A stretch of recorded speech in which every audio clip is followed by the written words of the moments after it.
Hey everyone. Welcome back to the channel. This is Six Path Weeb, your go-to spot for epic anime fanfics and deep dives into alternate ninja realities.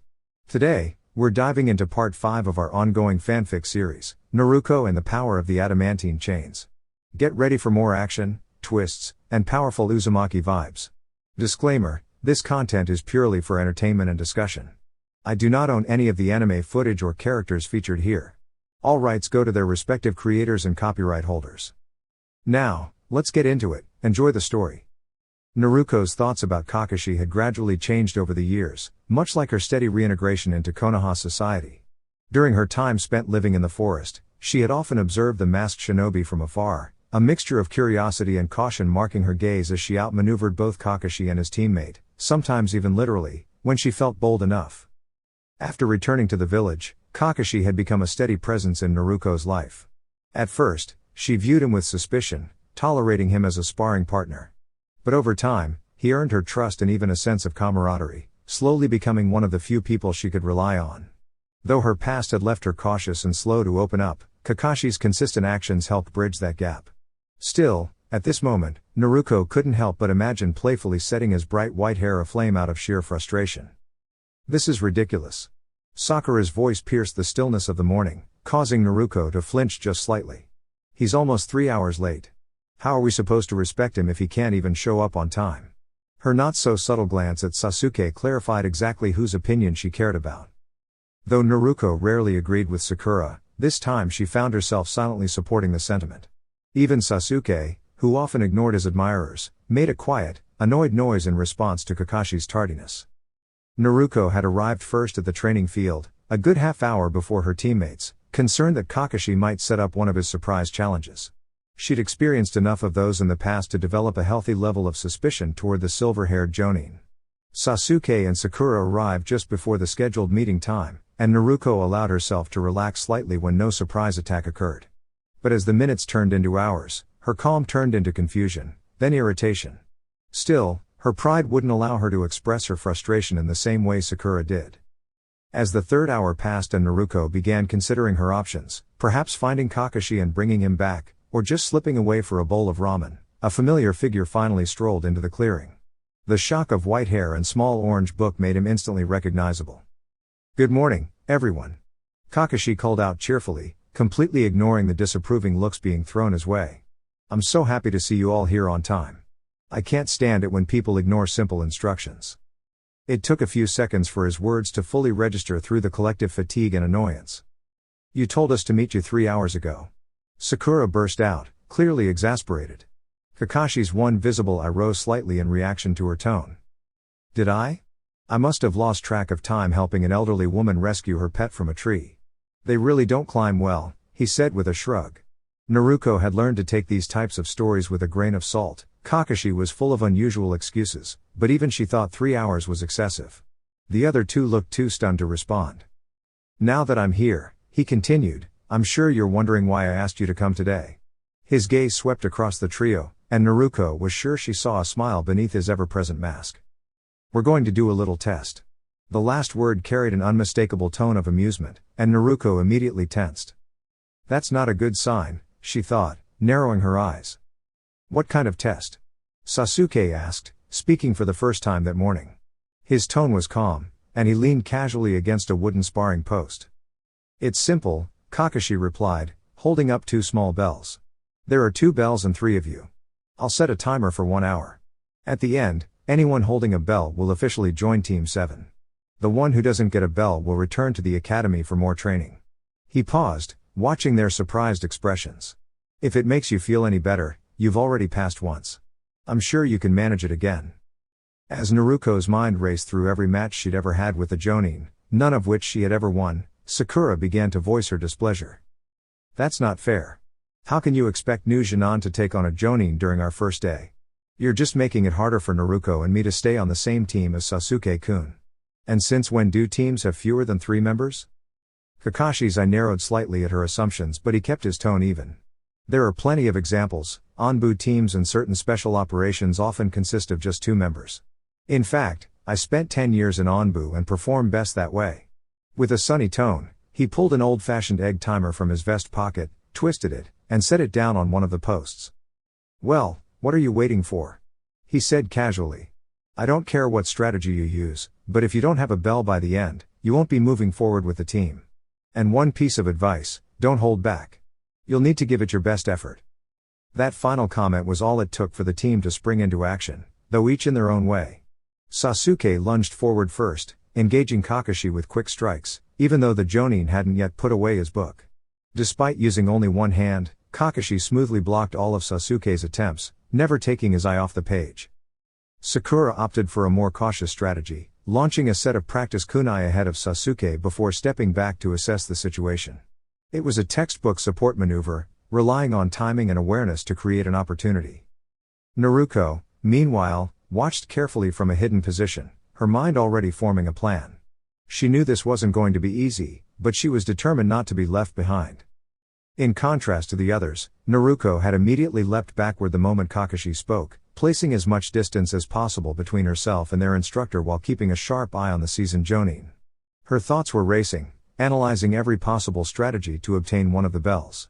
However, no matter which angle she considered, none seemed to offer even a slim chance of success, let alone a reliable one. "He's faster than Lee or me. His techniques are beyond anything I can pull off, except maybe the Bunshine Daibakua, but that would damage the bells, and the only tags I have are ceiling and barrier tags," she thought, watching as Sasuke's offensive barely made Kakashi look up from his book. Her eyes briefly flicked to Sakura, who was carefully circling around the edge of the sparring match. Thinking a surprise tactic might be more effective now that Kakashi seemed focused on Sasuke, Naruko created 6 shadow clones. With practice synchronization, they disappeared underground using the Moguregakure no Jutsu. "They're making no progress. As much as I hate to admit it, I wouldn't be doing much better," she thought with a sigh. "Kakashi-sensei has trained with me enough to know my moves. And Sakura? Well, she hasn't shown much yet in terms of combat. Why would he give us a test that seems impossible? If he didn't want a team, couldn't he just have declined? Failing us just to make a point feels unnecessarily discouraging, especially when there are more constructive ways to teach us our limits." Naruko paused as Kakashi's earlier words echoed in her mind. He only mentioned Onbu working in pairs, not Genin teams. Realization dawned on her, and she nearly smacked her forehead. Kakashi had practically hinted at the true nature of the test. It wasn't about defeating him, but about learning to work as a team. Her train of thought was disrupted by the sharp memory of her shadow clones being quickly neutralized. She winced at the images of quick counters and decisive moves. Worse, Sasuke had ignored the backup entirely, focusing solely on his own strategy instead of coordinating. Naruko glanced his way in frustration, just in time to see Kakashi send him flying back with a swift kick. Undeterred, Sasuke immediately responded with a familiar technique, a 4-foot-wide fireball that raced toward their instructor. The resulting burst of flame sent a wave of heated air and dust through the area. Naruko shielded her eyes and blinked rapidly, clearing the remaining dust. Once her vision adjusted, she scanned the area. The impact site was empty, no sign of Kakashi.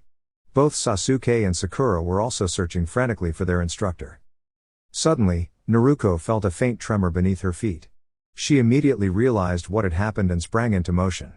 Despite their differences, if she was right about the nature of the test, she would need both of her teammates to succeed. With a focused surge of chakra, the weights on her wrists and ankles dropped to the ground, and she dashed toward her allies without hesitation. Dash! The bell test had become a long-standing tradition in Konoha, passed down through generations of ninja, including the previous 2 Hokage and Kakashi's own former team. For Kakashi, it was a meaningful exercise, a way to evaluate whether a group of young shinobi had the potential to thrive in a challenging world that demanded resilience, intelligence, and unity. Having trained both Sasuke and Naruko individually over the years, Kakashi had anticipated some tension. The competitive dynamic created by only having 2 bells was no accident. What caught him off guard, though, was the lack of contribution from Sakura. While Sasuke's direct approach wasn't ideal, at least he was attempting something. Naruko, to her credit, had immediately created distance, a smart choice when facing a more skilled opponent. But Sakura had remained too close, and her actions had not supported her teammates at all. Kakashi even had to subtly shift position to keep her out of harm's way during Sasuke's fireball technique. At that moment, Kakashi was observing from nearly a meter underground using a perception technique that allowed him to see a distorted view of the terrain above. He could still see Sasuke and Sakura searching for him. Naruko was somewhere out of view, but Kakashi was focusing on the two within his range. As he prepared to leap, he spared a moment for a stray thought. It always felt a bit odd to jump upward from beneath the earth. Shaking the idea aside, he sprang into action. Mid-leap, he formed a stone clone that branched off toward Sakura, while he aimed his real attack at Sasuke. If things continued as he expected, the next phase of the bell test would begin shortly, and he'd have to explain to the Hokage and the village council why this team hadn't passed a basic teamwork evaluation. But even the most experienced ninja can be surprised. Just as Kakashi's hand emerged from the ground, someone grabbed the back of Sasuke's jacket and pulled him safely away. A split second later, Sakura was whisked into the trees surrounding the training ground. Kakashi found himself in the somewhat awkward position of having his upper half above ground and the rest still buried, arms outstretched in mid-action. Though his attempt had failed, a small smile tugged beneath his mask. He couldn't help but feel a sense of pride. "She's gotten faster," he murmured softly. One of the unexpected challenges of wearing training weights constantly, Naruko mused to herself, was how tricky it became to judge the weight of objects once those weights were removed. It often led to overcompensating with strength in somewhat embarrassing ways. If anyone had asked her, Naruko would firmly insist that this was the only reason her rescue attempt had nearly caused Sasuke to stumble, certainly not any hidden desire to jolt the boy as a playful reminder of humility. "Let go of me already, Dobi," Sasuke muttered irritably, though Naruko had already released his jacket as they landed just inside the tree ring that bordered the training ground. Sakura, still a bit stunned by the sudden movement, stood silently for once. "You're welcome, Uchiha," Naruko replied with a touch of dry humor, shifting slightly as she adjusted to the sensation of moving without her usual weighted gear. Her movements felt lighter, almost too light, and it took conscious effort not to overdo simple gestures. "For what?" Sasuke snapped, glaring. "Getting in the way of my strategy? Just because you don't have a chance at getting a bell doesn't mean you need to interfere." Naruko raised one eyebrow, catching Sakura's indignant look out of the corner of her eye. "Oh great," she thought, she snaps out of it just in time to defend him again. Suppressing a sigh, Naruko turned and gestured back toward the clearing where Kakashi-sensei remained, partially hidden underground. "For keeping you from being completely caught off guard, actually. And more importantly, for helping keep us from failing the entire test," Naruko replied, her words coming out sharper than she had planned due to her growing frustration. "What are you talking about?" Sakura spoke up, almost defensively. Sasuke was the only one making progress on the bells. Naruko gave her a look, silently wondering how someone as smart as Sakura could be so oblivious sometimes. "Let's get something straight. None of us stands a chance against Kakashi-sensei alone. Not even together have we been able to get him to so much as lower his book, much less grab a bell. The only chance we have is working as a team." She paused for effect, then looked at Sakura again. "And if we stay split, we're going to fail." Sasuke's expression darkened, but Naruko pressed on before he could argue. "And another thing, use your head, Haruno." Kakashi didn't really answer the question about what happens to teams with fewer members. He avoided it completely. "You think that's a coincidence? Ninja missions aren't always about direct answers. There's usually something deeper." Naruko paused to take a breath, steadying herself before continuing. "Kakashi said this is a test. Tests have objectives. And he hinted that teamwork might be the real goal here. We can figure out who gets which bell later, if it even matters. But if we all go in separately, none of us are going to succeed." She could tell Sakura was at least beginning to process her words. Sasuke, on the other hand, still looked doubtful. Naruko considered the unpleasant possibility of returning to the academy, then looked him in the eye. "If it helps, you can have the first bell we get. Sakura and I will decide between ourselves who gets the other. What matters is we act now, and we act together." She gave a quick glance toward the clearing. Kakashi had already surfaced and stood calmly, reading his book while waiting. Time was ticking. They couldn't afford to stand around debating. The offer of first choice seemed to satisfy Sasuke enough to get a reluctant nod from him. Naruko let out a quiet breath of relief. "All right, if you're willing to cooperate, I've got a plan." Kakashi stood casually in the clearing, the latest issue of Icha Paradise in hand, and pondered what his students were up to. He had the advantage of time, along with speed, skill, and experience, but curiosity still tugged at the back of his mind.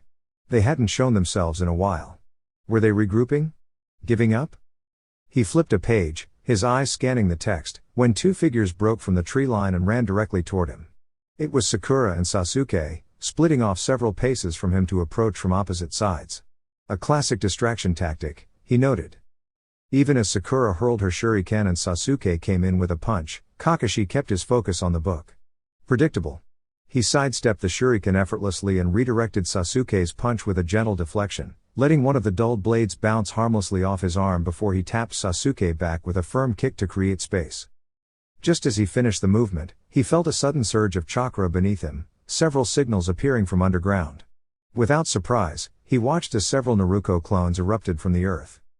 A quick series of taijutsu strikes kept the clones at bay while also forcing Sasuke onto the defensive. Another swift kick sent Sasuke backward, and Kakashi exhaled, mildly disappointed by how predictable the maneuver had been. You know, doing the same thing over and over and expecting different results isn't a very wise strategy, he said, a bit dryly. To his surprise, Sasuke didn't react angrily. Instead, he smirked. Good advice. I'll keep it in mind. Before Kakashi could process the odd response, another voice rang out, this one from a different direction, and more importantly, from someone whose chakra he hadn't detected. Sealing technique. Kakashi turned sharply toward the voice, eyes widening as he spotted Naruko crouched on the ground, palms pressed firmly against the earth. A powerful wave of chakra surged around her, raising the hairs on the back of his neck. A pyramidal barrier of energy sprang up around him, glowing a rich amber hue. Naruko's grin mirrored Sasuke's earlier smirk, and it clicked, this had all been coordinated. Now, Uchiha. She called. Kakashi turned just in time to sense the buildup of chakra from Sasuke. He only had a second to consider what they might be planning through the barrier before the boy unleashed a powerful wave of chakra from a distance. Despite the confidence she had in Kakashi's abilities, Naruko couldn't help but feel a flicker of concern as the barrier she had created was engulfed by flames from Sasuke's fire-style jutsu. She had arranged the seals in a reversed pattern, forming a barrier that allowed things in but blocked them from exiting. Naruko was fairly confident that Kakashi wouldn't be seriously harmed by the technique, but she hoped it would at least distract him long enough for one of them to grab the bells. As the stream of fire from Sasuke's jutsu slowed and finally faded, the flames within the barrier gradually disappeared too, the heat having consumed all available oxygen inside. Naruko's focused gaze turned into a thoughtful frown when she noticed there was no sign of Kakashi inside, not even a hint of movement. Her expression shifted to one of surprise as she noticed the remains of a charred log in the center. That's odd. The barrier should have prevented a substitution technique from escaping, she muttered. Her eyes narrowed as she examined the area more closely. One corner of the ground didn't just look burned, it had been turned to glass. He must have used a jutsu to disrupt the barrier just for a moment, just long enough to switch places, she realized aloud. Her eyes swept across the clearing as she called out, he escaped. Stay alert. Rather than an ambush, however, what followed was the sound of clapping and a timer going off. Well done, all three of you, Kakashi said as he slowly approached, having finally closed his book. I honestly didn't expect you to come this far. The timer's early, there's still half an hour left, Sakura noted, glancing at the sky with suspicion. That doesn't matter, Kakashi replied. If you hadn't passed by now, extra time wouldn't have changed that. But none of us got a bell. Sakura pointed out, frowning. The bells were just a symbol, something to push you toward a goal. The real test was to see if you could work as a team, even if it seemed like doing so might leave one of you behind. You showed you were willing to support each other and put the task above personal competition. That's what truly matters. In real missions, you'll need to rely on each other. Teamwork is everything. Naruko nodded thoughtfully, understanding his message. While Sakura and Sasuke glared at Kakashi, clearly frustrated, they didn't argue further. Instead, the two of them turned and walked away silently, leaving Kakashi alone with Naruko. Tough crowd, Naruko said with a small shrug, smiling slightly at her longtime mentor. The way Kakashi slumped a little in disappointment made her giggle quietly as she followed the others. So he told you that anyone who couldn't get a bell would be sent back to the academy? Hinata asked, wide-eyed with disbelief. Naruko could only nod, her mouth occupied by a bowl of ramen at Ichiraku's. They had agreed to meet after their first day as official Genin of Konohagakure to celebrate, but Hinata had barely touched her shrimp ramen, too caught up in Naruko's story.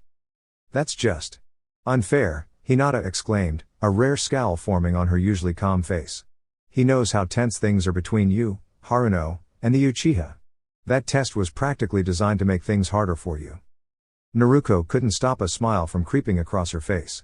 She couldn't help but feel a quiet sense of pride watching how much Hinata had grown. The once shy, soft-spoken girl had developed an inner strength over the last 2 years.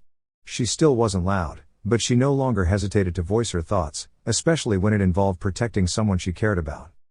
Her stutter had all but disappeared around everyone except her father, and she even trained with Shino now, even when Naruko wasn't present. Watching Hinata's transformation into someone more confident always filled Naruko with admiration. "So I'm guessing your team had a different kind of test?" Naruko asked, both to change the subject and out of curiosity.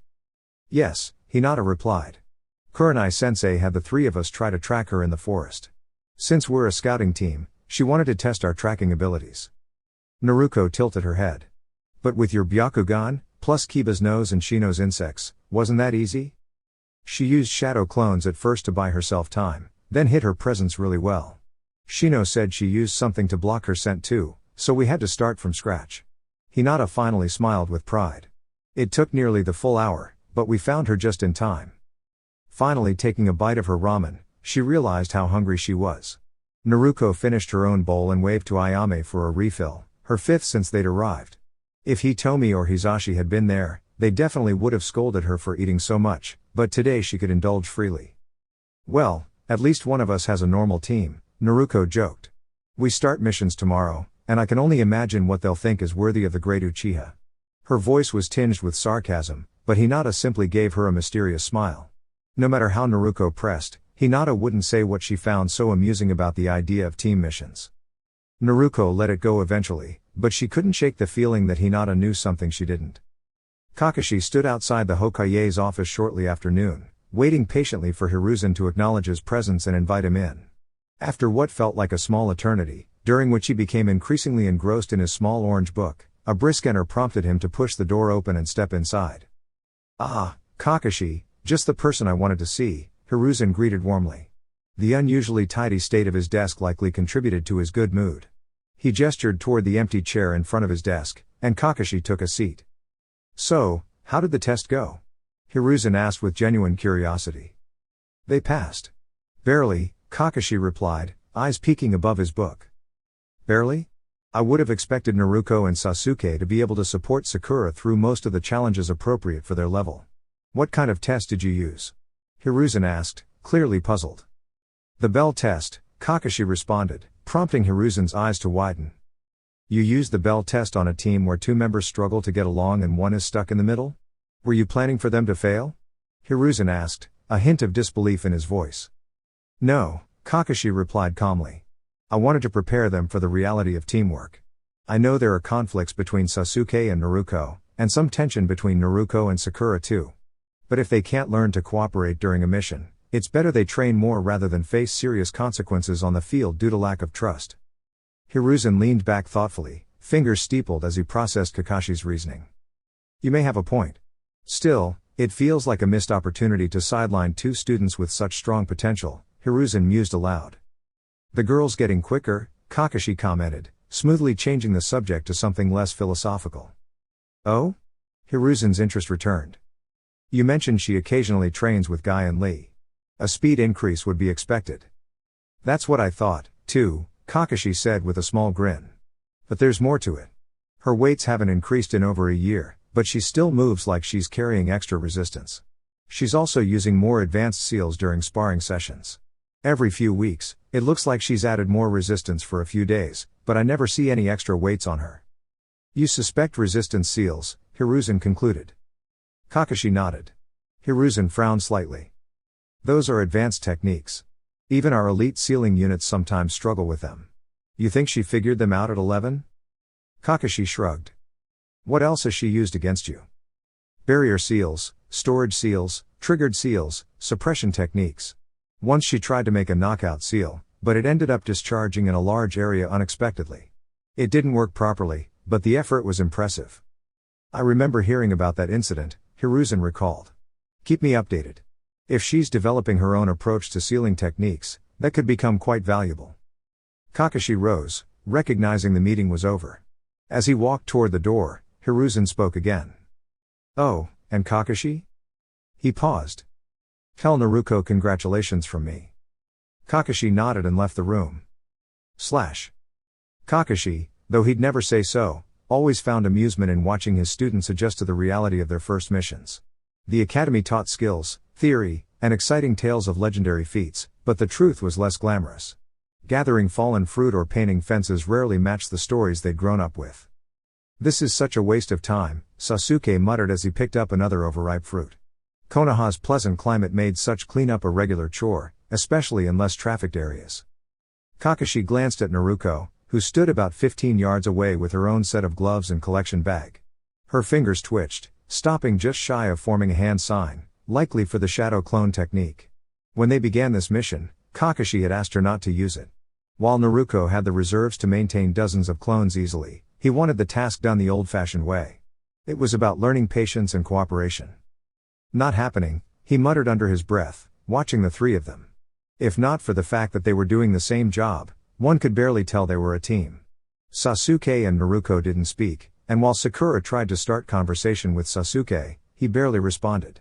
Naruko moved methodically, her face neutral, as she completed the task. Their designated zones didn't overlap, and they gave little thought to each other's presence. Kakashi had hoped for more unity after the bell test, but outside of urgent situations, they still hadn't truly connected. Once they finished clearing the area, Kakashi gave the word to wrap up. The team's relieved expressions almost made him smile behind his mask as they jogged back toward the assignment office. Just as they arrived, a man with graying hair and a goatee exited the building, the scent of alcohol clinging to him heavily. Naruko's nose wrinkled at the smell, but she quickly composed herself. Kakashi was relieved when the man wandered away toward the village's shopping district. Inside the assignment office, Team 8 passed them by, with Kiba wearing a particularly smug grin. Kakashi inclined his head toward Kurenai, noting her slightly weary look, and caught a quiet, friendly exchange between Naruko and Hinata. It was small, but more expression than he usually saw from Naruko when she was with her own team. The moment reminded him of working with another quiet, gifted shinobi long ago. He gently pushed that memory away and stepped up to the mission counter. "Another exciting cleanup job?" the cheerful Chunin behind the desk asked. Kakashi nodded, while Sasuke and Sakura looked mildly irritated. Naruko examined the nearby wall intently. "Want another one?" the man asked. "We've got painting, pet walking, or, oh, wait, clearing the sewers. That one's a higher rank." "Wrong scroll." He casually tossed the scroll into a stack of other B-rank tasks. Seeing his team's energy visibly deflate with each suggestion, Kakashi made a swift decision. "We'll call it a day. These tasks will still be here tomorrow." The Chunin chuckled. "True enough. See you then." Outside, Kakashi turned to his team with a light tone. "Since your last mission involved, let's say strong sense, take the rest of the day off. Go clean up and relax." Three faces instantly brightened with joy, and just as quickly, all three students vanished in different directions. Kakashi chuckled and returned to his book as he walked away. While Sasuke and Sakura took the opportunity to unwind and wash off the stickiness of the mission, Naruko made her way toward her favorite training field, focused and determined. She was aware she'd been falling back into old habits, pushing herself too hard, but truthfully, she found the missions boring. Training, on the other hand, excited her. She was working on combining sealing techniques with combat strategies. The inspiration came from a simple realization: a tiny strip of paper, charged with a small burst of chakra, could store a wide variety of items with ease. Some scrolls could even preserve things like the warmth of a freshly made bowl of ramen. That got her thinking, could she seal energy itself? If Naruko could discover a way to store raw energy in a scroll, she could create a series of prepared attacks, techniques that normally required intense effort but could be released instantly once sealed. The possibilities thrilled her. So far, Naruko's efforts had been mixed, but she figured part of the challenge came from how much time her new team demanded. With some extra hours available today, and the assistance of a few dozen shadow clones, she was confident she could make real progress on her project, maybe even reach a working theory before dinner. When her three favorite Hyuga arrived at the training clearing several hours later, they found the red-haired Kunoichi looking a bit worse for wear. Her outfit was singed in places, and while she showed no physical injuries, thanks to her natural resilience, the area around her told a different story. The ground was scorched in spots, charred paper was scattered everywhere, and when Naruko lifted a hand in greeting, her fingers were stained with ink. "Naruko, what happened to you?" Hitomi asked, concern written across her face. Naruko groaned slightly and pulled herself upright with a wince. "I overestimated how clever I was," she admitted, staring ruefully at a particularly large patch of blackened grass. Repeatedly, she added. Hisashi, usually composed as ever, allowed himself a quiet snort of amusement. We can see that. If it wouldn't interrupt your experiments too much, would you like to get dinner with us? He asked politely. Naruko looked down at her disheveled state. If you give me a few minutes to run home and clean up, then definitely. Hitomi smiled at her messy appearance and told her to meet them at a cafe on the west side of the village, one Naruko had never heard of before. When she asked about the place and how she should dress, Hitomi just mentioned that it served cinnamon buns. Typical, Naruko thought with a mock grumble. She took off to get changed. The cafe turned out to be a cozy little spot that served sandwiches and pastries. Naruko quickly forgot about the cinnamon buns when Hinata began explaining her upcoming mission. You're leaving the village? Naruko's voice rose slightly in surprise, but not enough to draw attention.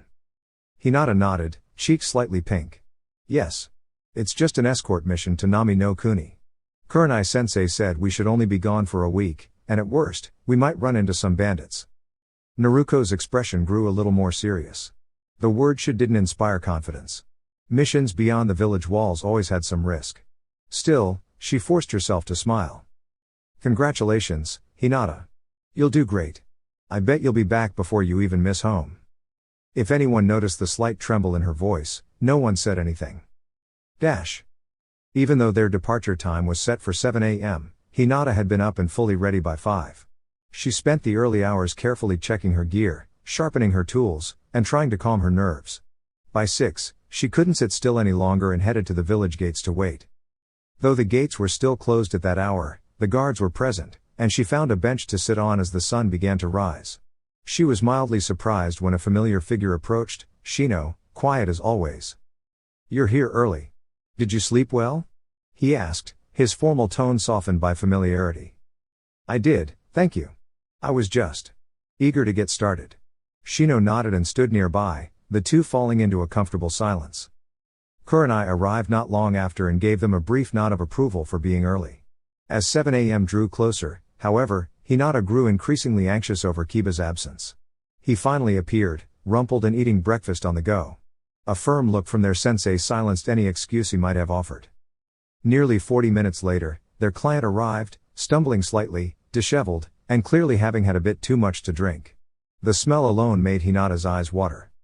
What are you all waiting for? Let's go. He slurred. Despite his state, he walked surprisingly steadily.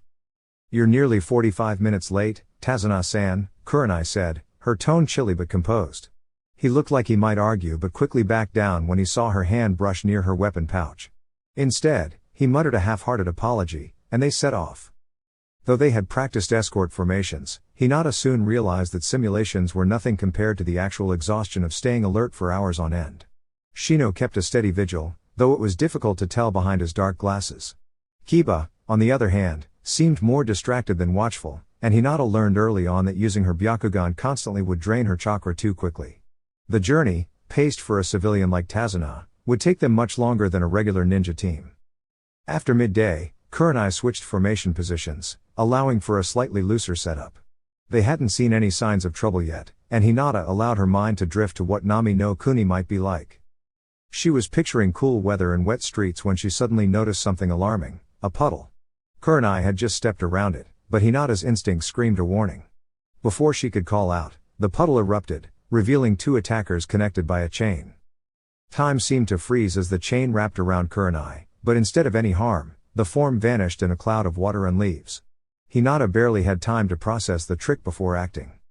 She leapt in front of Tazuna, activating her Byakugan and falling into a defensive stance.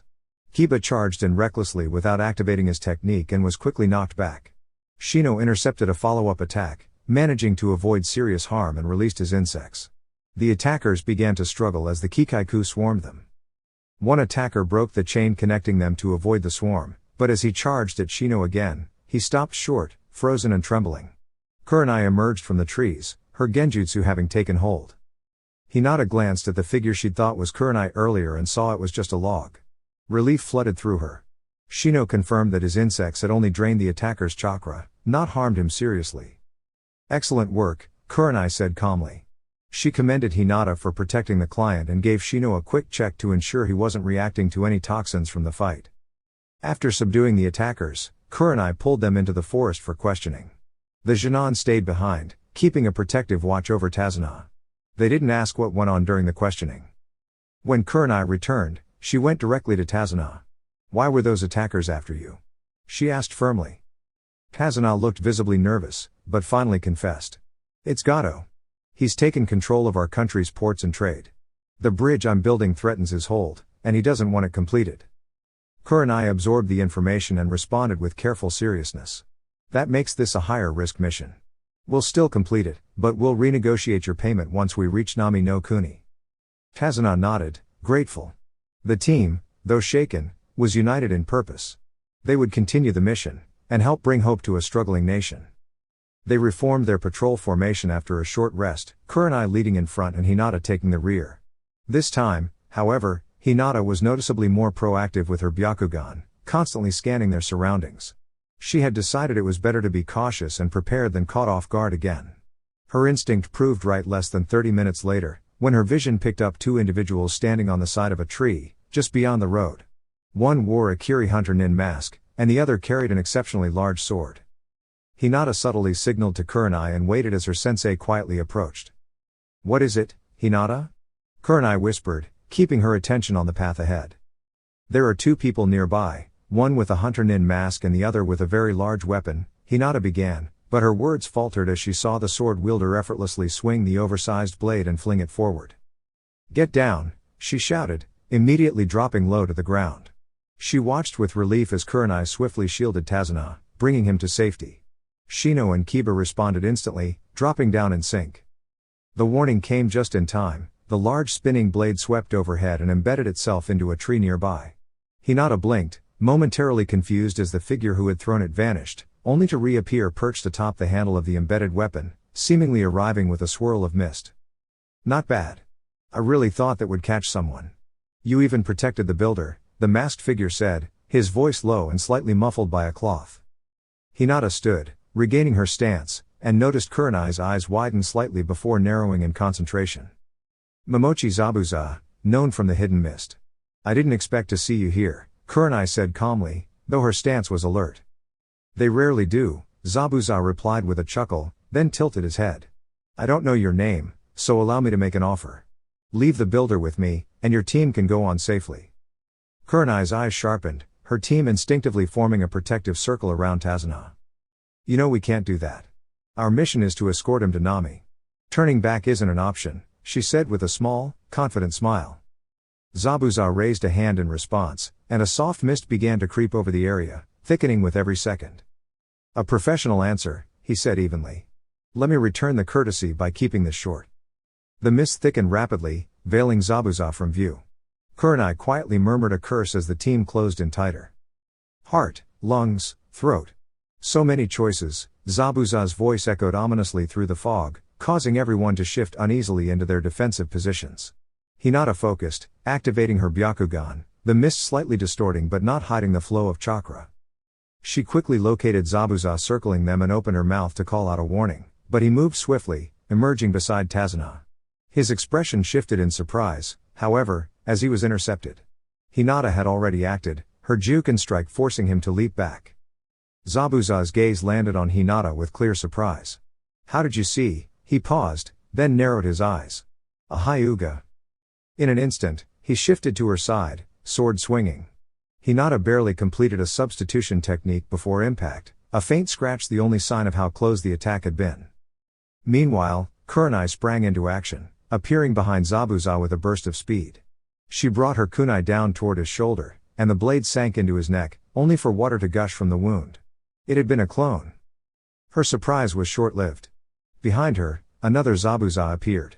His swing was fast, but Kurenai vanished in a flutter of flower petals, leaving only the faint scent of blossoms in her place. "Genjutsu. I really dislike Genjutsu," Zabuza muttered, jumping back and forcing his chakra to dispel the illusion.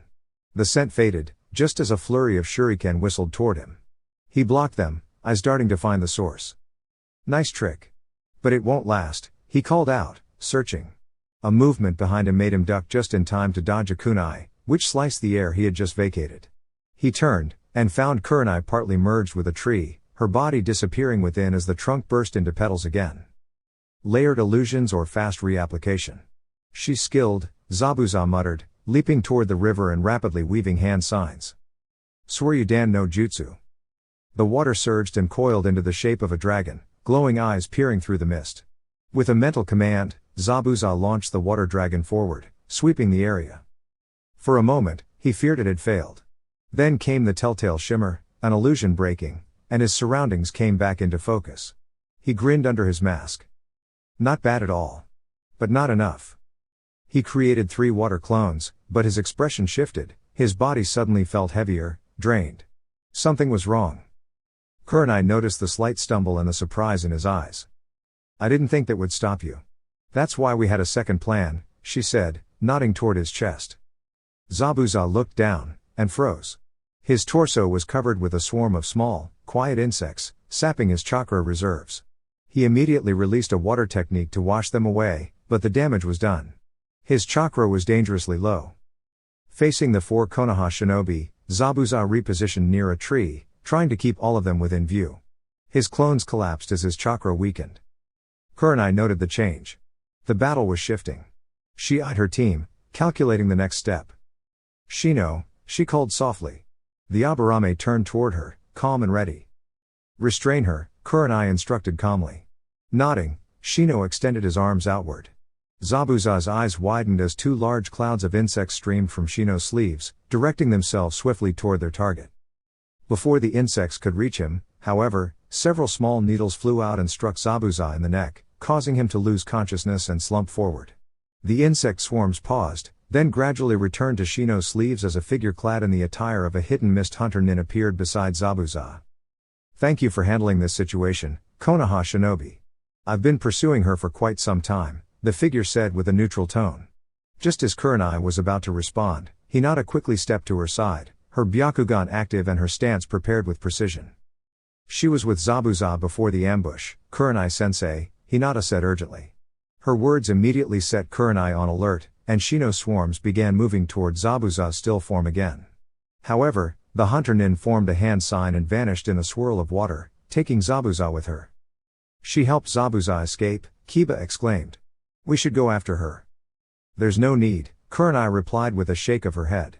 That hunter nin used a teleportation technique to move beyond immediate range, and I'm nearly out of chakra from the illusion technique I used to shield us. She turned a steady gaze toward Kiba. Understanding when not to pursue is just as important as knowing when to act. Kiba looked down for a moment in thought, then gave a nod without protest. Kurenai offered him a brief, approving glance before addressing her team. All right, our mission is still to ensure Tazuna-san's safe return home, and I also need to notify the Hokage. We'll rest for 10 minutes, then continue our journey. The 3 Genin took the opportunity to eat and hydrate, recovering from the intense moments earlier, while Tazuna tried to steady himself after the recent events. As they rested, Kurenai pulled out a marked scroll and began composing a message. Classified mission report, from Kurenai Yuhi. Multiple encounters recorded, including 2 Chunin level and 1 highly skilled missing nin. Requesting reinforcement, preferably a full team for support. Mission proceeding as planned. The Hokage, Hiruzen Sarutobi, read over Kurenai's message and exhaled in concern. They need to stop underestimating mission difficulty. It puts everyone at risk, he thought seriously, reflecting on a team consisting primarily of young shinobi being placed in such challenging situations. He reviewed his limited options for sending reinforcements. While the village was thriving economically, the surge of accepted missions meant very few available squads. Most remaining are Genin teams with Jonin leaders. He muttered. An average Genin wouldn't stand up well against this threat. He paused, considering one of his more capable squads, and then pressed a button on his desk. A few seconds later, his secretary entered. Yes, Hokage-sama? Please summon Hitake Kakashi and his team immediately, he said firmly. It was less than 20 minutes after her message had been sent that Hiruzen's secretary ushered Team 7 into his office. By that time, he had already drafted the mission orders and had the necessary papers ready for their entry into Nami no Kuni on official shinobi business, all neatly laid out on his desk. His demeanor was all business as the 3 Genin followed Kakashi inside, though even with the troubling circumstances surrounding Team 8's mission, Hiruzen couldn't help but feel a sense of regret as Naruko met his gaze. It had been almost 2 years since they'd last spoken, by Naruko's choice, and the slight furrowing of his brow and pursed lips were a clear sign that the Hokage was still feeling the weight of their unresolved tension. For a brief moment, Hiruzen hesitated, his gaze lingering on Naruko before he composed himself. However, the subtle shift in his expression didn't escape the notice of the other three people in the room. Taking a steadying breath, Hiruzen turned to Kakashi as he picked up the mission scroll. "Kakashi, your team is being assigned a backup mission to Nami no Kuni," he began, noting how Naruko immediately stiffened at the mention of the country. Team 8 has encountered unexpected resistance on their escort mission and has requested additional support to ensure its success. The reactions of Team 7 to the new assignment were mixed. Sakura seemed excited, her enthusiasm barely contained, while Sasuke appeared relieved at the prospect of an actual mission instead of another mundane D-rank task. However, it was Naruko's reaction that caught Hiruzen's attention. While the others were treating the assignment as an opportunity, Naruko looked as if she were struggling to keep her composure, her focus shifting between the mission and the door. Kakashi, ever observant, noticed Naruko's tension immediately as he took the mission packet from the Hokage. He held back his concern, adopting his usual neutral tone as he told the three to prepare for an extended mission. A brief, discreet signal from the Hokage stopped Kakashi from following them out just yet. "I didn't realize Naruko was so close to Team 8. Hiruzen remarked after the door closed behind the Genin. "Kurenai's team is very important to her," Kakashi replied, his voice betraying a subtle note of worry. "Naruko's ties to the village are limited, and losing those close friends could drive her into isolation again. I'm concerned about that." Hiruzen nodded in understanding. "Then you need to get there quickly. Kurenai's report mentioned a Jonin-level rogue ninja, Zabuza. The fact that he has Chunin-level support suggests that there are larger forces involved. We can't afford to underestimate this situation." Kakashi's expression grew more serious as Hiruzen spoke. "Naruko has always been good at flying under the radar, but I'm concerned that she might hold back when she should be fighting at full strength. The mission and the safety of her teammates come before anything else, even secrecy. If she needs to reveal her abilities to protect her comrades, she should do it without hesitation." Kakashi's words were clear and urgent as he prepared to leave. After Team 7 left, Kakashi gave them instructions to prepare for a medium-duration mission, but he asked Naruko to stay behind as the others headed out. "What's going on?" Naruko's normally controlled voice was laced with impatience. "There's a chance we might encounter Zabuza," Kakashi said, his voice steady despite the gravity of the situation. "I need to focus on him, but if he is backup, I'll need you to handle them. I trust you more than anyone else to keep control of the situation." Naruko's eyes widened at the implication of Kakashi's words, and for a moment, she seemed to be weighing her options. Kakashi spoke before she could voice any concerns. "I know you've kept your abilities under wraps, but when it comes to your teammates' safety and the mission's success, nothing else matters. If revealing your power is the only way to protect them, then do it." Naruko hesitated, but then nodded, accepting the responsibility. The last thing Kakashi saw before she disappeared into the streets was her fist clenched tightly, a semi-transparent chain swirling around it. 2 days later, when Kurenai's team reached Nami, the journey had been exhausting, especially for Hinata. With the additional strain of constant vigilance, she had used her Byakugan to its maximum capacity, draining her stamina. After a brief rest, they pushed forward, eager to reach their destination. The journey was stressful, with all three Genin on edge, anticipating danger at every corner. The first sight of the town nearly took Hinata's breath away. The town seemed to be gripped by a sense of despair, and the residents walked with their heads down, their clothes in tatters. The buildings, though sturdy, felt oppressive, as if they too were bearing the weight of Nami's suffering. Hinata's heart sank as she took in the scene, and it was Tazuna, the bridge builder, who explained the cause. "Gato," he said bitterly, his gaze sweeping the desolate town. "He's choked off all trade, forcing the people to pay protection money while he enforces embargoes on food and medicine. He's starving the people, one day at a time." His expression hardened. "That's why the bridge is so important. If we can break his stranglehold on the town, it will give them a chance to rebuild." As they continued to Tazuna's home, Hinata could sense the urgency in his words. Upon arriving at his modest house, the team was greeted by his daughter, Tsunami, who ushered them inside and quickly locked the door behind them, her relief palpable. She made sure the team was settled before Tazuna began explaining their next steps. "The reinforcements from Konoha should be here in a few days, but until then, we need to ensure the safety of Tazuna-san and the bridge, as well as his family," Kurenai said, her tone professional as she made plans for the coming days. "Hinata, you and Shino will rotate on guard duty with Kiba and me. One pair will watch over the bridge, while the other stays with Tazana's family. I'll leave a clone with your team for communication in case of emergency. What about Zabuza? Kiba asked, his tone more anxious than he had meant. Kurenai's eyes narrowed slightly, and she answered with calm certainty. We'll be prepared, but we need to stay focused on our mission. If Zabuza shows up, we'll handle him as a team. Recovering from chakra exhaustion and the after effects of the senbone his companion used will take even someone like Zabuza at least 8 to 10 days. We can't discount the possibility of there being other forces in the area, but the chances of another enemy of his caliber being around are very slim. If more missing nin show up, you should be capable of holding out long enough for me to arrive and take over. Kurenai looked at each of her genin in turn before speaking again. From what Tazana and Tsunami have said, Gato has a mercenary force in the area that has been causing a lot of trouble for the locals. You're each skilled enough that a few mercenaries shouldn't give you any trouble, but I don't want anyone going out alone at any time. She threw Hinata a meaningful look. These thugs are like jackals, they'll pick you off if they can. And they don't treat their victims well. Her gaze remained on Hinata for several moments before looking back up. The first shift starts tomorrow with Kiba and I at the bridge. Get some sleep. Kurenai stood and stretched before heading for the stairs leading to the rooms they'd been given. Behind her, Shino and Kiba headed towards the room they were sharing, while Hinata followed her into the girls' room and took off her pack silently. The combination of constant Byakugan use and the state of the town they'd seen were weighing on the girl, and Kurenai could see the bags beginning to form under her eyes. As they turned out the lights, Kurenai listened to Hinata's breathing, and only when it slowed into the steady rhythms of sleep did she allow herself to drift off. It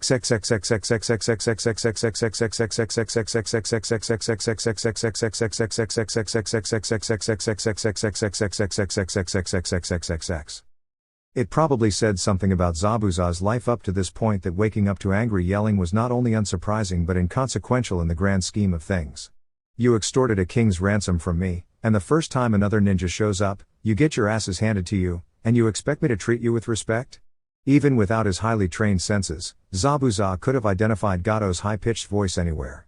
It had a nasally undertone that turned everything he said in that voice into a condescending sneer, and Zabuza frequently had to suppress the urge to silence the smaller man just to get him to stop talking. I told you when you hired us that we would be effective against other missing ninjas, not a coordinated team from one of the major villages. At the sound of Zabuza's bored voice, Haku immediately bustled over and thrust a steaming bowl of broth before him, which he was just barely able to grasp without allowing the exhausted tremor in his arms to surface. If you wanted protection against a formal team, you'll need more than just Haku and I, especially considering they've probably sent for reinforcements at this point. At no point during his impromptu speech had Zabuza bothered to look at his employer, who he could practically feel seething from his position several feet away. The other man's fists clenched tightly as he glared at Zabuza, but a minute movement from Haku had him immediately taking an involuntary step back. Well, then what do you suggest we do? Condescension practically dripped from Gato's every word, and Haku threw him a look Zabuza could only tell was disgust due to his long association with the younger ninja. When you're outnumbered, there are only 3 options: run away, set a trap, or get reinforcements. He glanced at Gato, grateful that his bandages mostly covered the disdainful look on his face. I expect you might object to running away, and setting a trap against a guarding force is difficult, even if you don't take the Hyuga into account. He allowed a small smile to form underneath his coverings. Looks like you need to shell out for some reinforcements.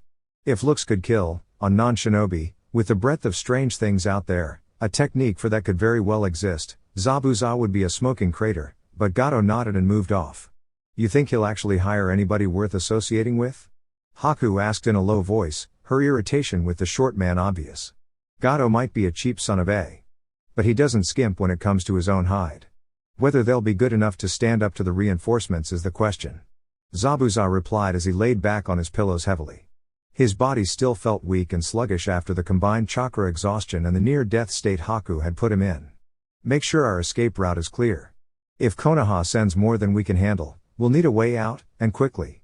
Haku nodded and silently slipped out the door as he closed his eyes and drifted back into sleep. It was around the same time that Kakashi caught Naruko drifting out of formation in her urgent haste to get to Nami that the saying "be careful what you wish for" really began to sink in. Ever since his team had first come together, he'd harbored a, somewhat unrealistic, hope that they could forge some semblance of a working relationship and had urged Naruko to open up a little. Despite his efforts, the divide between Naruko and her teammates widened seemingly with each passing day, and there was little Kakashi could think to do to draw some emotion out of his sensei's daughter. The debt he felt to Naruko, not only for who her father was but also for his failure to treat the girl well when she was younger, combined with what he owed Obito, had him looking for a way to get the two kids to find some common ground, but he'd almost given up until the call for backup had come through. Although Naruko had outwardly shown little emotion, her actions fairly shouted her impatience to get to Nami. "You need to slow down, Naruko." He had sidled up to the girl and pitched his tone low enough that only they could hear. "Sakura can't keep up with this pacing, and we won't be of any use if we show up to Nami carrying an exhausted Janan." For a moment, irritation broke through the normally blank expression on her face as Naruko glanced behind to see the pinkette sweating, already nearly a body length behind her assigned position. The look was gone almost the moment it appeared, and Naruko slowed until the formation evened out again with Kakashi in front, a boy at each wing, and Sakura bringing up the rear. They'd been running like that for the better part of a day now but would probably not make it to Nami no Kuni before tomorrow morning at the pace they were going. A caveat to working in a team, one that Naruko had not gotten used to yet, was that you had to take each member's strengths and weaknesses into account when planning any operation. Kakashi had used Sakura as a benchmark for their speed, but the truth was if their opponent was someone on the caliber of the seven swordsmen, showing up in Nami no Kuni exhausted would not only be foolish, it could very well be dangerous. He only had to put Naruko back into position once more before they stopped for the night, the younger girl suppressing her irritation at halting fairly well and offering to take the first watch. While the rest of the team set up their tents and sleeping bags, the young redhead simply swarmed up the side of the nearest tree and sat in the junction of a branch nearly halfway up, her eyes and ears alert for predators or intruders. Raising an eyebrow slightly at his student's choice of sleeping location, Kakashi settled down into his sleeping bag and quickly fell into a light sleep. After all, if he could trust anyone to sit watch in a forest, it would be the girl who had lived in them for several years. Teammate was sitting in Tazuna's kitchen finishing off a breakfast thoughtfully provided by Tsunami when they heard knocking at the front door. Still tense after their encounter with Zabuza, they immediately fell into wary stances before a second set of knocks came, this time in a seemingly random pattern. Kurenai immediately recognized the pattern as a common Anbu passcode and relaxed fractionally as she rose to open the door. At the sight of Kakashi's familiar masked face, the majority of the tension left her body, and she allowed the kunai she'd palmed behind her back to slip back into its holster. "You made better time than I thought," she said, eliciting a small chuckle from the other jonin. "We were motivated." A nearly imperceptible jerk of his head had Kurenai looking at the youngsters behind him to see a familiar red-haired girl doing a fairly miserable job of hiding her impatience. Suddenly wishing she had a mask like Kakashi to hide her smile, Kurenai moved aside to allow Team 7 access to Tazuna's house while giving an all-clear to her own team hidden around the room. Tsunami watched curiously as they filed past, frowning slightly as she caught sight of Kakashi's gravity-defying hair, but one day was not enough to dampen her skepticism at the thought that such young children could be ninja. Kurenai just hoped she could keep her mothering tendencies to a minimum. From what she remembered, neither Naruko nor Sasuke took particularly well to people hovering. "Anything happened since your last missive?" Kakashi asked as soon as the door closed behind them, eyebrows raising when she shook her head. "Letting a ninja team camp out in your backyard isn't normally a good idea. You think the team you encountered was the only one?" he asked as he watched the two teams Janan mingle. While Sasuke was his normal standoffish self, Naruko, Hinata, and Shino were already deep in conversation while Kiba was trying, somewhat unsuccessfully, to talk to Sakura. Ninja of Zabuza's skill level aren't cheap, and nobody but another ninja really stands a chance against someone like him. There probably wasn't a need for another team before now. Kurenai replied before frowning. Whether or not he pulls in more talent is the question now. I don't think there are more swordsmen waiting to appear, but there's no shortage of Chunin level missing nin around Kiri. We might have trouble depending on how much Gato decides to spend. Kakashi nodded, and Kurenai thought his expression darkened, but it was difficult to tell with most of his face covered. Since Tazuna wasn't up yet, he had a habit of binge drinking at night and sleeping until nearly noon. The two jonin spent the next few hours setting up a training and watch rotation, the end result of which had Tazuna walking downstairs only to stare out his front window as Team 8 used a kunai to play catch with Team 7, both teams standing on the side of the trees in his yard the entire time. What? How? His bloodshot eyes immediately dropped to the flask in his hand before bringing it up for a quick sniff. When nothing seemed off about the booze, he looked back at the yard before his daughter came to stand beside him. They started doing that about an hour ago, nearly gave me a heart attack. Kakashi-san said they were going to learn how to walk on water next. Tazuna shot her a look of disbelief. It's unnatural, he murmured quietly as he watched the sharp instrument fly back and forth between children not much older than his grandson with apparent ease. Hiding in puddles of water, commanding swarms of insects, walking on trees and water. How are normal folk supposed to stand against that? You don't. Kazuna jumped as he heard Kurenai's voice coming from behind him.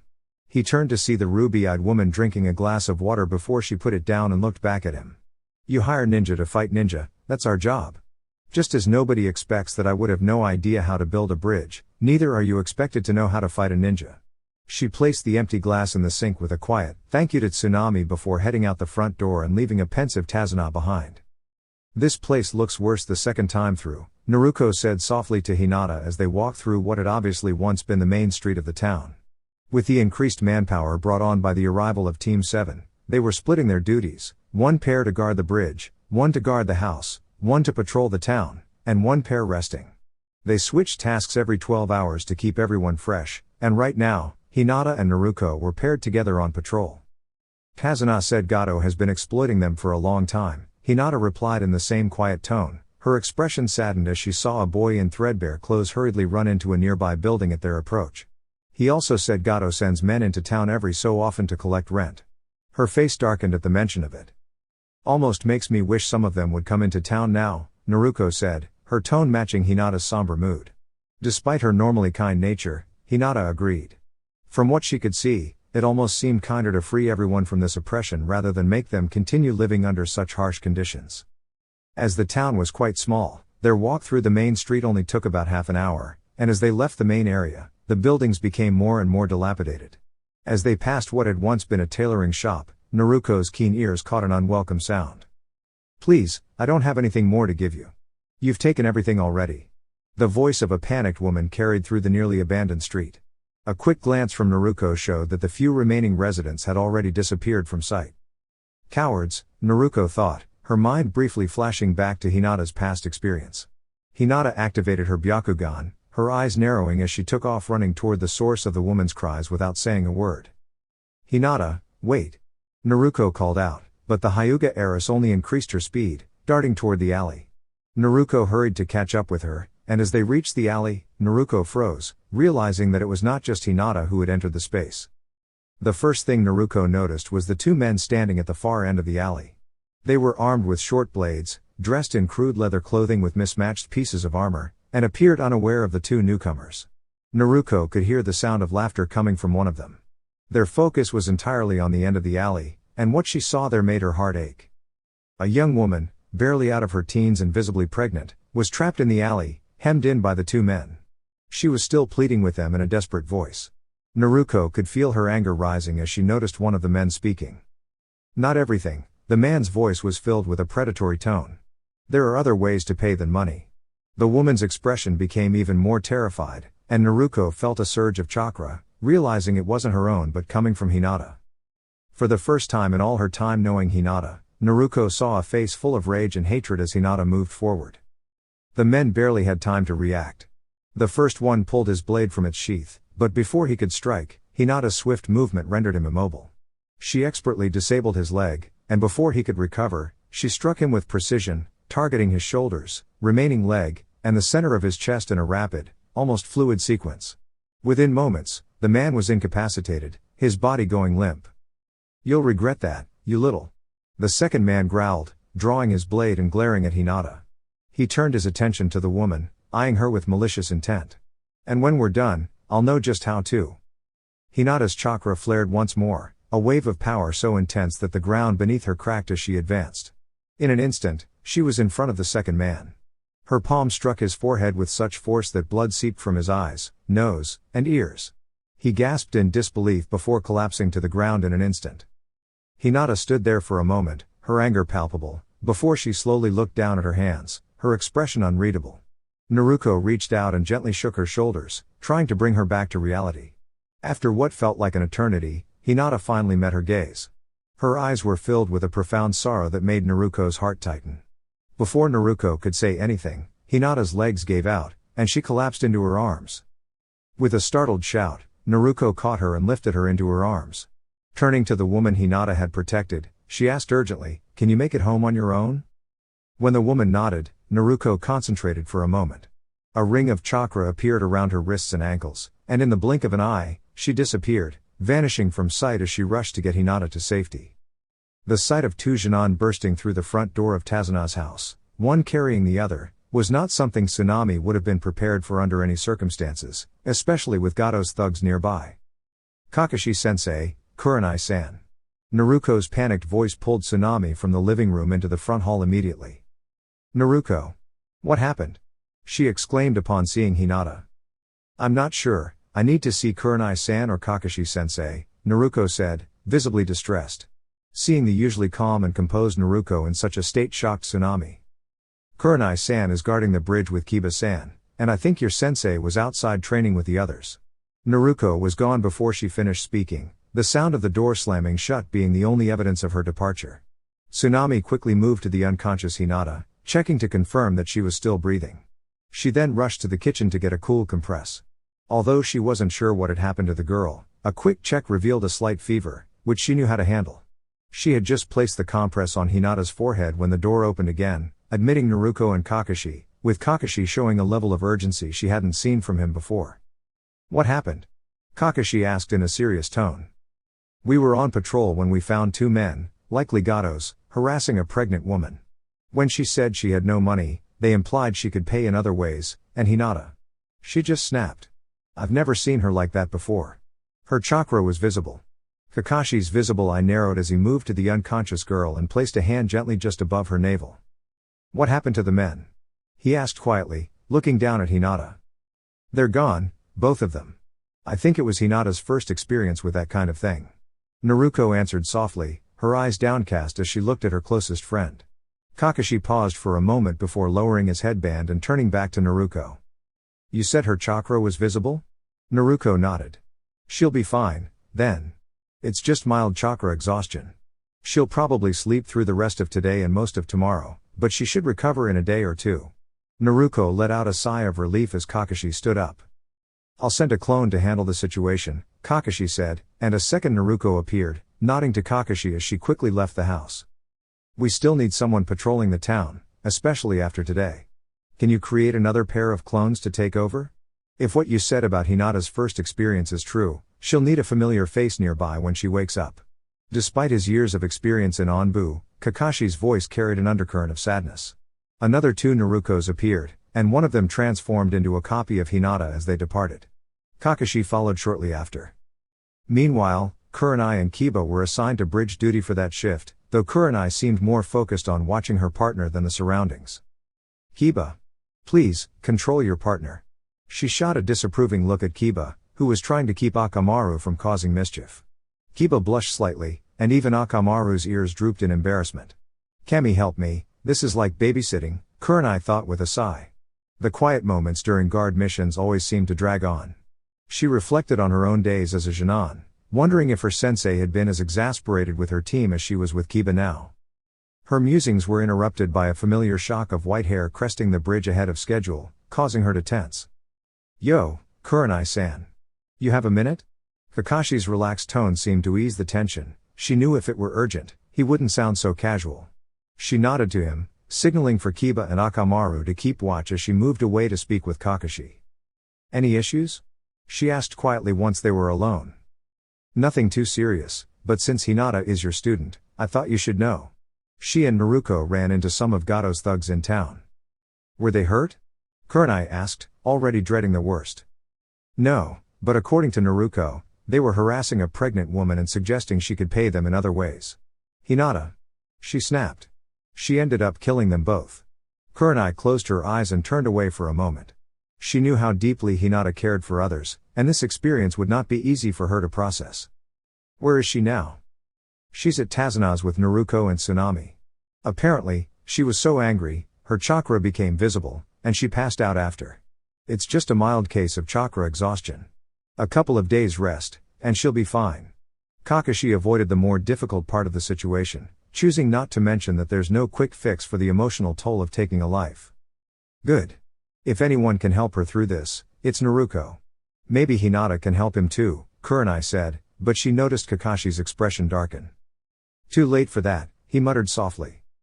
Naruko has already killed? Kurenai asked, incredulous. When? Where? I thought this was your first mission outside the village with Team 7. Kakashi just gave her a stern look. It's classified, sealed by the Hokage's order. Kurenai didn't push any further. There were some things you didn't question when it came to the Hokage's authority. Okay, then. What about the patrols? With Naruko's chakra reserves, she can easily handle a few Kage Bunshine for the patrols. A few thugs won't pose much of a challenge for her. We'll keep her on town patrol and maintain the same rotation for the other teams until Hinata is back on her feet. Kakashi left enough room for Kurenai to voice concerns, but she agreed without hesitation, especially since Naruko would be a comforting presence for Hinata when she woke. Kurenai nodded in agreement, and they both returned to their duties, each carrying their own thoughts about the day's events. The night was quiet around Tazuna's home. Being close to the water meant the sounds of the waves never ceased, but for Naruko, the crashing waves faded into the background as she reflected on the events of the day. It had been difficult, not just for Hinata but for herself as well. The look on Hinata's face before she collapsed brought back memories of Naruko's own first difficult experience. At dinner, Kiba and Sasuke had debated what they would have done in similar circumstances. Kiba boasted about his clan's techniques, while Sasuke dismissed the thugs as nothing more than a nuisance. Naruko frowned. Neither of them had ever taken a life, had never seen the light in another person's eyes fade because of their actions. She knew their words were born from ignorance, not malice, but after listening to their arguments, she couldn't stay in the house any longer. She needed air. Kakashi had told her to stay close, and she left a clone near Hinata's door just in case. Naruko found herself halfway up an oak tree, letting the familiar sounds of the forest settle her thoughts. She allowed her chains to manifest around her limbs, offering some comfort. Naruko's mind was focused on one question: how could she help Hinata? She knew Hinata wasn't a bad person for defending herself, and Naruko wasn't either for her own actions, but how could she convince Hinata of that? Her musings were interrupted when she sensed a presence, and despite the quiet footsteps, the creatures of the forest grew still. She opened her eyes and saw a figure below her, a basket in hand, looking completely unaware of her presence. "I'm back, Kakashi-sensei," Naruko called as she opened the door to Tazuna's house. The rest of the Konoha ninja, except for Hinata, had joined Tsunami at the table for breakfast. Naruko took a seat next to Shino and helped herself to a bowl of cereal and an apple. Conversation was light as their hosts began to wake up while the ninja present simply enjoyed the peace before another busy day. But once they finished, Naruko caught Kakashi's attention and subtly signed that she needed to speak with him. They finished cleaning up breakfast in short order and soon Naruko and Kakashi split off to the second floor. "What did you need to talk to me about, Naruko?" Kakashi asked quietly. "I ran across another ninja in the forest this morning," Naruko began. "Not hostile, but from what we know, there's a good chance they were working for Gato." "You didn't try to engage?" By the state of Naruko's clothing, it was unlikely she'd been in a fight. "No, the ninja made no threatening moves, and I'm not even sure if it was an enemy. No sense in courting trouble if we don't have to. I just thought you should know there may be more players in the area than we thought," Naruko said. "Forewarned is forearmed," Kakashi said as he nodded.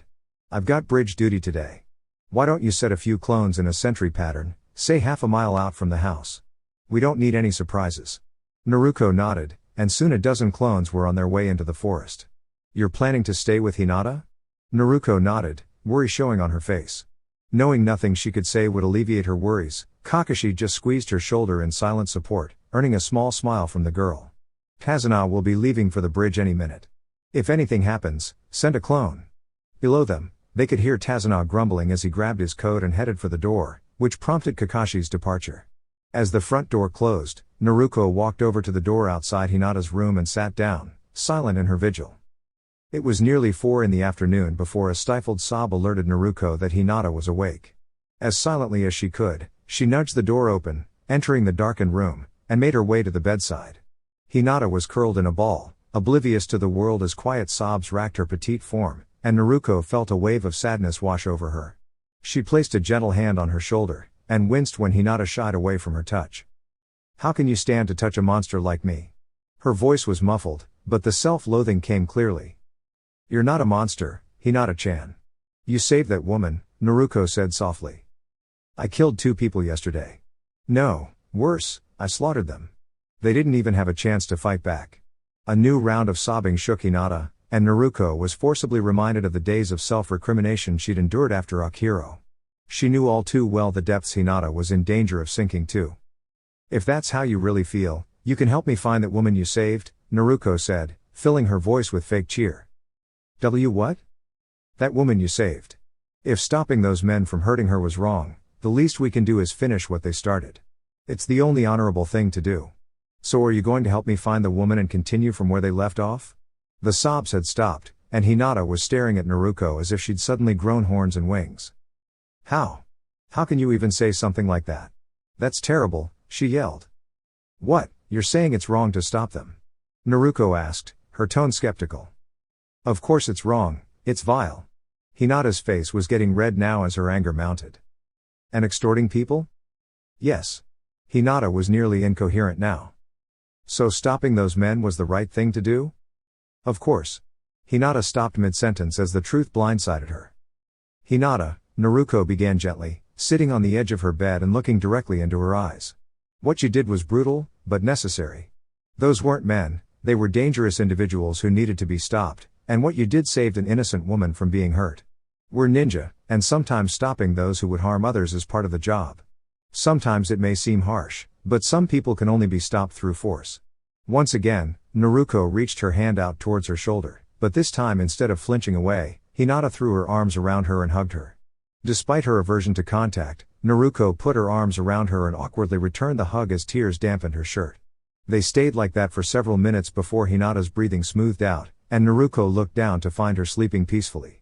Carefully tucking her back under the covers, a difficult task due to her grip on Naruko's arm, Naruko slowly backed out of the room and closed the door behind her. Once outside, she let out a relieved sigh, happy that she'd been able to help Hinata in a way no one had been around to help her, and sat down with her back against the door as she pondered why the memory of Hinata in her arms was causing her so much embarrassment.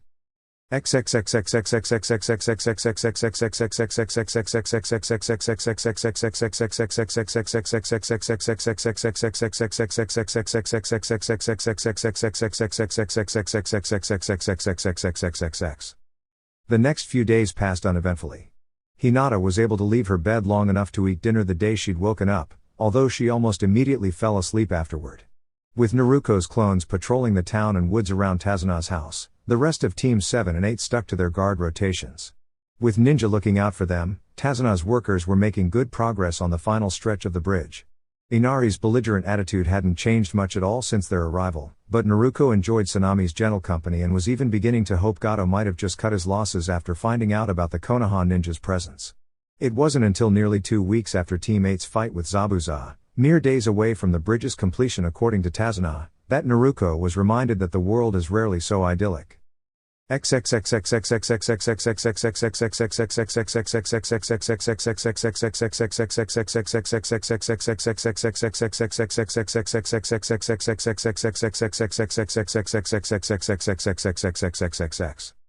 With the bridge so close to being finished, both Kurenai and Kakashi had agreed that Tazuna was a bigger target than ever, and as such, had altered the guard rotation. For the last 2 days, the 2 Jonin had taken to posting a double-strength guard on the bridge that always included the 2 Jonin, just in case Zabuza decided to make another run at the bridge builder. Officially, Naruko was exempt from bridge duty as she was helping to take care of Hinata, but in truth, Kakashi had flat out told Kurenai that of the Jonin present, Naruko was the only one he trusted to defend Tazuna's family. Sasuke was more likely to show off and let something slip by him if it involved guarding lowly civilians, and although they showed great promise, neither Kiba and Akamaru nor Shino were as skilled as the redhead. Kurenai had given him an irritated look at his assessment of her team, but as Kakashi's voice had been matter-of-fact instead of condescending as he spoke, she held her tongue. Either way, the areas that needed guarding were covered, and if she was honest, Hinata would probably be happiest with Naruko there. The ninja in question was helping Tsunami pull weeds in the front yard, chatting softly with her when she suddenly stiffened and turned to Tazuna's daughter. "Tsunami-san, you need to get inside." Somewhat confused at her sudden change in demeanor, the older woman hesitated. "Now," Naruko snapped. "There are men coming this way, and it will be easier to defend you if you're inside. Please go, and tell Hinata to come out here." Tsunami nodded with a worried look on her face and hurried inside as Naruko ran over to where Shino and Sakura were standing guard. Sakura gave her a thinly disguised look of irritation when she came to a stop, but the stoic Aburame simply raised an eyebrow. "You need to get to the bridge and tell Kakashi and Kurenai that there are men on the way here." Shino's relaxed posture immediately went on high alert while Sakura looked at her skeptically. "Why can't you go tell him?" she asked snidely, and Naruko had to resist the urge to grab her by the front of her shirt and shake her until a modicum of sense entered her head. I have to stay with Hinata-chan, and if there are more of them out there that my clones haven't found, 2 people stand a better chance of making it through to give a warning than 1. They don't seem to be ninja, but there are a lot of them, and only one of us can make an army on command, she said, keeping the irritation out of her voice. Shino, she was glad to see, made no objection to carrying the warning. Sakura grumbled a bit at Naruko for a moment, but she had already learned that winning a staring contest with someone wearing opaque glasses was a losing proposition. She turned and followed Shino out of the clearing as Naruko made her way back to the house. Ruto-chan, what's going on? Tsunami said something about men coming? Hinata was waiting for her by the front door. 2 inner perimeter clones dispelled, letting her know the men were close and both Shino and Sakura were on their way to the bridge unmolested, for the moment. My clones picked up a group of men coming this way. By the looks of it, they're more of Gato's thugs. I sent Shino and Sakura to warn the sensais, but they won't get back before the men get here. Hinata seemed to shrink into herself as memories of her first battles resurfaced again. After talking to Naruko that first day, Hinata had admitted that she'd done the right thing by saving that woman. But though she tried to hide it, Naruko knew she was still having nightmares about that day if her whimpering at night was anything to go by. Seeing her begin to shrink into herself, Naruko grabbed her arm. "You'll be fine," she said in a low voice. "Just remember what they're here to do and that you're protecting Tsunami-san." That managed to get a bit of fire back in Hinata as she glanced back at the house, holding their host and her son. Her look lasted a long moment before she visibly collected herself and turned back to Naruko. "How many?" My clones counted 8 before dispelling. They were all carrying weapons, but none had Hittite or moved like shinobi. Naruko rolled back her sleeves to reveal the weights strapped there. Her voice was slightly distracted as she began to remove them. "They'll be here in a little over 3 minutes if they keep up their pace." The weights on her arms fell with an audible clink before she picked them up and sealed them in a scroll she'd pulled from a pocket. As she rolled up the cloth around her ankles to reveal the other half of the set, she noticed Hinata following her lead. "If they're not ninjas, why take off the weights?" she asked as she unwrapped a row of yellow banded weights from her own ankle. Naruko just pointed at the weights in response. "It takes a few seconds to take them off, seconds we may not have if someone skilled sneaks past my clones. Better safe than sorry." The last of the weights were sealed away as she offered to store Hinata's, but Hinata surprised her by producing her own sealing scroll. "They're really useful," Hinata said with a blush as she caught Naruko's questioning look at the scroll. "They really should teach us about them at the academy, at least the basics of sealing scrolls. They make preparing and carrying large amounts of equipment so much easier." Naruko nodded in agreement with a small smile before stretching lightly. As she straightened up, she heard the rustling of several bodies moving along the edge of the clearing where Tazuna's house sat and tensed as the first person came into view. Unlike the men from the alley, this one was dressed in a fitted leather jerkin and greaves, an empty scabbard strapped to his back showing where the unsheathed blade in his hand normally resided. His face and hair were dirty, like he'd been living outdoors for a while, but he was obviously well fed and moved with confidence. "What's this? A couple of kids for us to deal with?" he called out in a faux surprised voice as similarly dressed men filed into the clearing. Naruko's only answer was to pull a kunai from her pouch, an action that had the lead man's eyes widening in surprise. "They're letting little kids play ninja these days, huh?" A wide grin split his face as he looked between the two genin. "It would be rude of me not to play with such eager kids, it would, and we just so happen to have some business with the lady of the house behind you." Not the man licked his lips as he leered at Hinata, "that we couldn't be persuaded to delay a little if you wanted to do something more enjoyable." Naruko sensed Hinata stiffening beside her and gripped her kunai tighter, schooling her face into an expressionless mask. The men began to fan out behind the one who had been doing all the talking and pulled their own weapons out as the chatty one stepped forward, swinging his sword casually. "What do you say, little pretty? Ditch the cold fish over there and come play with us?" He was closer to Hinata than Naruko, so the redhead had little chance of stopping her when she acted. Her back foot tensed for a fraction of a second before her small frame was launched forward faster than the man could react. To the hired mercenaries, it seemed as if the little girl in the funny stance disappeared, only to reappear a fraction of a second later with her hand resting on their leader's chest.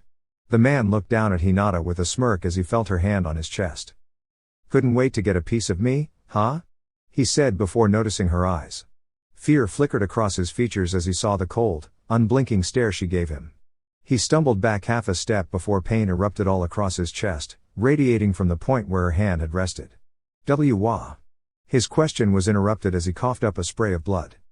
"Rude people like you do not get to insult Naruko," Hinata muttered, her voice cold. Naruko was just as shocked as the rest of the hired thugs at Hinata's actions. Not only had she said her real name, something Hinata hadn't slipped up about in years, but she had taken down the lead mercenary without hesitation. For a long minute, every eye in the clearing was focused solely on Hinata as she stared down at the fallen figure of the man until a shout from one of the invading men broke the silence. "You jerk! I'll teach you a lesson." As if the shout was a starting signal, the rest of the mercenaries began to charge at Hinata, who quickly fell back into her stance, facing the incoming attackers. Naruko, her own days broken by the shout, moved to support her as a dozen identical redheads appeared around her. Seeing their enemies' numbers increase caused a moment of hesitation from the attackers, providing all the opportunity Naruko needed. A quick kawarimi with the leftmost thug pulled the unfortunate man into a crowd of clones who quickly neutralized him with kunai, while the real Naruko flanked the oncoming men. The partner of the man she'd substituted barely had time to register his friend's disappearance before a kunai was slit across his neck by a spinning Naruko, the spin finishing with the same kunai embedded in the temple of the next man over. Naruko's clones moved to engage the 5 remaining men, while Hinata's graceful movements allowed her to evade the descending blades of 2 of the mercenaries. Her flowing dodge carried her behind the 2 would-be swordsmen, leaving both men on the ground as the realization of their incapacitation began to set in. The sound of a man screaming alerted her to the oncoming blade of another mercenary, but with plenty of time to avoid the weapon, she didn't even need to handle the man herself. A pair of Narukos slammed into him from 2 different directions. The man let out a strange sort of moaning cough before his body slumped, the kunai wounds in his chest clearly visible. Hinata nodded her thanks to the clones before turning to face the last 2 mercenaries. One Naruto stole one of the men's swords and subdued him. The last mercenary looked at the crowd of ninja with wild eyes, holding his blade in front of him, unsure of which threat to focus on. "What are you people?" he screamed, nearly incoherent with panic. A Naruto to his left shifted, drawing his attention and blade as he focused on the potential threat. As his attention was occupied, another Naruto darted behind the man, slashing a kunai across the back of his sword hand, causing him to drop the weapon before the group restrained him. The entire encounter had lasted less than 5 minutes, and Hinata hadn't even had to activate her Byakugan. One clone transformed into a coil of ropes and quickly hogtied the surviving mercenary before stepping back to let what Hinata was sure was the original through. Naruko crouched in front of the mercenary. "Care to tell us about your plans?" she asked, her voice calm but firm. "Go to hell." The man spat at Naruko, but she dodged well before it could reach her. Sighing slightly, Naruko turned to Hinata. "You might not want to see this, Hinata-chan. It won't be pretty." Cold eyes, so different from her normal caring orbs, met her. While Naruko was worried about the changes taking place in her closest friend, she knew time was likely of the essence here. She'd have to deal with Hinata's emotional turmoil later. She nodded reluctantly at her before looking at a clone standing directly behind the bound man and making a slight signal. The clone placed a hand on the lower left side of the man's back, just below the kidney and spleen. "What are you doing?" The mercenary screamed in agony, his question cutting off as the pain intensified. "I'll ask you again, what are your plans for Tazuna-san?" Naruko's voice had gained a sharp edge that made her calm demeanor even more intimidating. The man stayed silent for several moments before looking back up at Naruko. "It doesn't matter anyways," he said with a small, humorless laugh. "Your friends at the bridge are probably all gone by now. Gato sent Zabuza and his team to take care of the old man while we were supposed to grab his daughter and grandson. If you leave now, you might be able to get out of here before Zabuza and his team find you. You'll be luckier than your companions." He finished with a dark laugh, and Naruko stood up. "Thank you for your cooperation. Goodbye." Without another signal, the clone executed the final step. Naruko stood still for a moment, processing the mercenary's words, before turning to Hinata. "We need to get to the bridge." It was the fog rolling in from the unfinished end of the bridge that first made Kakashi realize something was wrong. A quick glance at Kurenai told him she had also sensed the chakra interwoven with the approaching mist. She swiftly moved to gather Tazuna and the few workers still present at this late hour. Their small numbers allowed them to be quickly assembled, and a swift order from Kakashi had Kiba and Sasuke positioned to guard the group. In the brief time it took to get everyone in place, nearly half the bridge was swallowed by the thick fog. Both Jonin scanned their surroundings with unease, as the fog swirled before drawing back several feet to reveal a group that made Kakashi break into a cold sweat. There, standing just outside the mist, was a 5-person team led by the unmistakable figure of Momochi Zabuza. Kakashi immediately stiffened. Looks like we have company, he muttered. Dear YouTube family. That's all for this part, thank you for joining me on this journey. If you enjoyed the video, don't forget to like, share, and subscribe to support the channel. Your support means everything. Until next time. 6 Path Weeb.